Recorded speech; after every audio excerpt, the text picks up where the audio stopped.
Est à Monsieur le Président Sébastien Chenu. Merci Madame la Présidente, Madame la Ministre.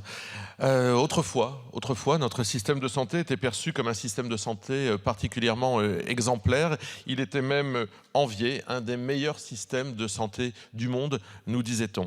Et puis les années sont passées, la gestion comptable de ce système de santé l'a amené à se dégrader, à être particulièrement dégradé, avec un paradoxe, c'est qu'il est devenu également de plus en plus cher et difficile d'accès pour nos compatriotes. Sont apparus aussi les déserts médicaux, c'est-à-dire des endroits où les obstacles spatiaux, les obstacles temporels, les obstacles socio-économiques rendent l'accès difficile pour nos compatriotes à une offre médicale de qualité. Dans les Hauts-de-France, 38% des enfants vivent dans des déserts médicaux pédiatriques. 18% des femmes dans des déserts médicaux gynécologiques, 22% des habitants dans des déserts médicaux ophtalmologiques et 18% des habitants rencontrent dans les Hauts-de-France des obstacles pour accéder en moins de 30 minutes à une offre médicale de qualité, c'est-à-dire plus que la moyenne nationale. Par ailleurs, à Denain, dans ma circonscription, les indicateurs sur la santé sont bien moins bons qu'ailleurs dans la région, qui elle-même déjà a des indicateurs moins bons qu'au niveau national. Les champs d'action existent pourtant. Nous avons déjà fait des propositions sur les incitations financières pour les médecins, pour les installations dans les zones déficitaires de médecins, sur la télémédecine, sur la modalité des rémunérations, sur le nombre et la hausse du nombre de maisons de santé. Je salue d'ailleurs l'action des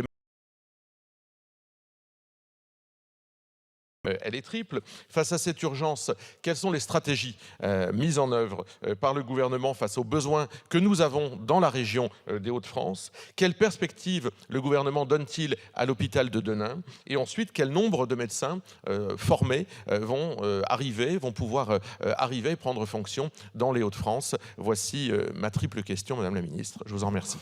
Merci. La parole est à Madame la Ministre. Merci Madame la Présidente, Mesdames les députés, Monsieur le député Chenu.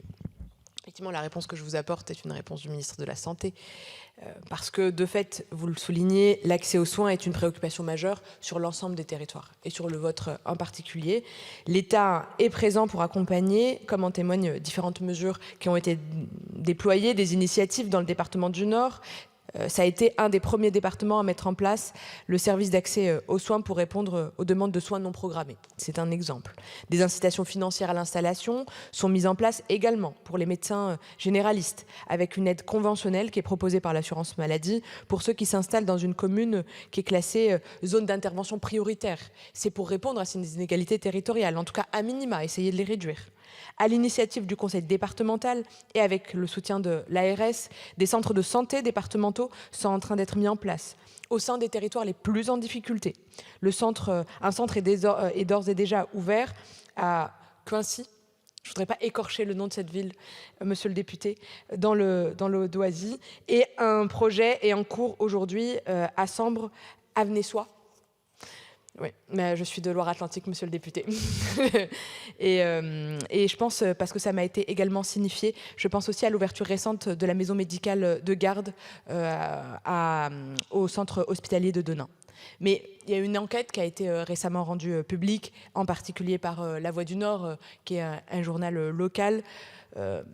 Elle fait état de départs non remplacés de plus de 46 généralistes entre 2021 et 2023, mais elle ne tient pas compte de la situation globale de l'installation sur le territoire, puisque sur la même période, 96 médecins généralistes sont installés.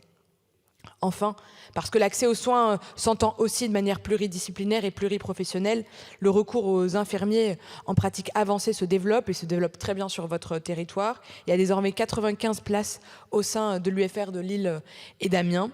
Et parallèlement, le nombre d'étudiants admis en première année de médecine dans votre région a augmenté de plus de 33% en 2016 et 2023. Monsieur le député, soyez assuré que la mobilisation de l'État, aux côtés des collectivités territoriales dont vous avez salué l'action, pour renforcer l'attractivité du territoire pour les soignants et garantir une offre de soins de qualité, c'est évidemment notre priorité. Pour cela, monsieur le député, il faut évidemment co-construire avec les territoires et apporter à chaque fois que nécessaire le soutien et les réponses spécifiques. Je vous remercie. Merci, Madame la Ministre. Monsieur le Président Chenu. Merci Madame la Ministre. Alors, je ne vous fais pas ce reproche à titre personnel, mais votre réponse me laisse évidemment totalement sur ma faim. D'abord, vous nous dites c'est une préoccupation majeure, c'est une priorité. Sincèrement, on entend ça sur tous les sujets. Moi, j'ai entendu le Premier ministre dire l'agriculture est au-dessus de tout, l'éducation nationale est une priorité, la santé est une priorité. Bon, quand tout est une priorité, en réalité, rien n'est une priorité. Moi, j'aurais aimé vous entendre, en tout cas entendre le ministre de la Santé à travers vous, s'exprimer par exemple sur les perspectives que vous pouvez donner aux infirmiers libéraux. Là aussi, il y a quelque chose à faire, à attendre une réponse concrète sur l'avenir de l'hôpital de Denain. Je pense que vous avez été saisi d'un certain nombre de demandes pour améliorer l'offre hospitalière à Denain. Je n'entends malheureusement rien de très concret dans votre bouche, sinon un satisfecit que le ministre s'auto-accorde. J'en suis évidemment particulièrement déçu pour les habitants de la circonscription, les habitants du Nord plus globalement. Merci. La parole est à Madame Sophia Chikirou. Merci Madame la Présidente, collègues.